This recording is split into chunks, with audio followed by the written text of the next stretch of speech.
రఘునాథ్ బాబు గారు నమస్కారం అండి. లక్ష్మి గారు, అది స్వప్న అండి నా మీకు పేరు. రఘునాథ్ గారు. సార్ ఇందాక ఆయన ఓకే.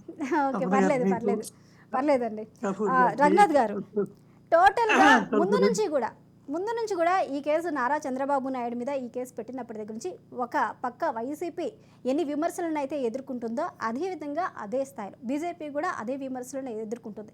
బీజేపీ వెనకుండి తెర వెనక జగన్ నాటకాన్ని నడిపిస్తుంది. ముందు జగన్మోహన్ రెడ్డి, వెనకాల బీజేపీ అంటూ కూడా అదే అభిప్రాయాన్ని ఇప్పుడు గఫూర్ గారు కూడా మనకు వెల్లడించారు.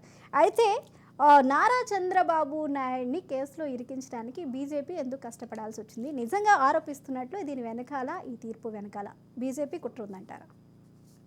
ఈ ఆరోపణలు ఉమ్, న్యాయ వ్యవస్థని అగౌరవపరచడం, అంతేకాదు ఇది మన దేశ మన వ్యవస్థల్ని మనం కించపరచుకోవడం, ఇది చాలా బాధాకరమైనటువంటి ఆ, పరిస్థితి, ఆరోపణ. ఇది ఎవరైనా వినటానికి అంటే సుప్రీంకోర్టులో అన్నీ కూడా ఈ కేంద్ర ప్రభుత్వం చెప్పు చేతల్లో నడుస్తున్నాయి అని అంటే, ఎన్నో కేసుల్లో కేంద్ర ప్రభుత్వానికి వ్యతిరేకంగా వచ్చినటువంటి జడ్జిమెంట్లు ఉంటాయి. మొన్నటి దాకా మన రాష్ట్రానికే చెందిన రమణ గారు చీఫ్ జస్టిస్గా కూడా ఉన్నారు. మరి ఆయన ఉన్నప్పుడు అలాగా చేశారా?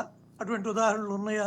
అటు ఎవరన్నా చెప్తే అది ఒక రకం, కానీ ఇది చాలా బాధాకరమైనటువంటి విషయం.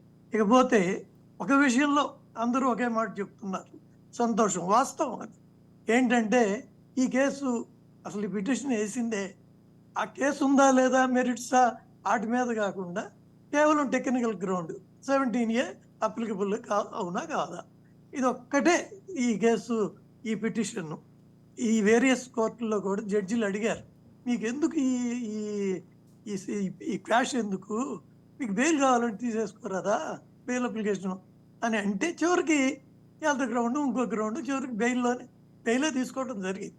అంటే అప్పటి వరకు ఏంటంటే, క్వాష్ చేస్తే నా మీద కేసే లేదు అనిపించుకోవటానికి, లేదు తిరిగి మళ్ళీ ఏదైనా కేసు వేసి పెట్టినా యాంటిసిపేటరీ బెయిల్కి వెళ్దాం, అప్పుడు ముందే ఇది బెయిల్ వస్తుంది కాబట్టి అని, ఇది ఒక్కటి టెక్నికల్ ఇష్యూ తప్పిస్తే ఇక్కడ కేసు ఉందా లేదా అన్న విషయం మీద అసలు పిటిషన్లు దారులు ఎవరు దాని మీద మాట్లాడలేదు. సరే, టెక్నికల్గా ఇప్పుడు అది ధర్మాసనం కేసింది, అందరూ భావిస్తున్నట్టుగానే ఈ ఎలక్షన్ల ముందు సమయం ఎక్కువ లేదు కాబట్టి సహజంగా అది అంటే ఇంకా 2-3 నెలలే కాబట్టి సహజంగా ఇది సుప్రీం కోర్టులు కూడా ఇటువంటి కూడా గమనిస్తానే చేస్తారు, జడ్జి ఏదైనా కానీ. కాబట్టి సహజంగానే దాన్ని ఎలక్షన్ తర్వాతకే పోస్ట్పోన్ చేసే అవకాశాలు ఎక్కువ ఉన్నాయి. నేనేమి వాళ్ళు ఇలా చేస్తారు అలా చేస్తారు అని నేను చెప్పడం కూడా కరెక్ట్ కాదు, కానీ అవకాశాలు ఉన్నాయి అని చెబుతున్నా. కాబట్టి ఇది ప్రస్తుతానికి పోస్ట్పోన్మెంట్ ఆఫ్ ద ఇష్యూ తప్పిస్తే ఇది అటు పాజిటివ్ కాదు, ఇటు నెగిటివ్ కాదు, ఇంకోటి కాదు. ఇది పోస్ట్పోన్ అయింది కొన్నాళ్ళ పాటు, ఎన్నాళ్ళు అది కాలం టైం సుప్రీంకోర్టు నిర్ణయిస్తుంది, before election, after election. Okay Raghunath Babu గారు.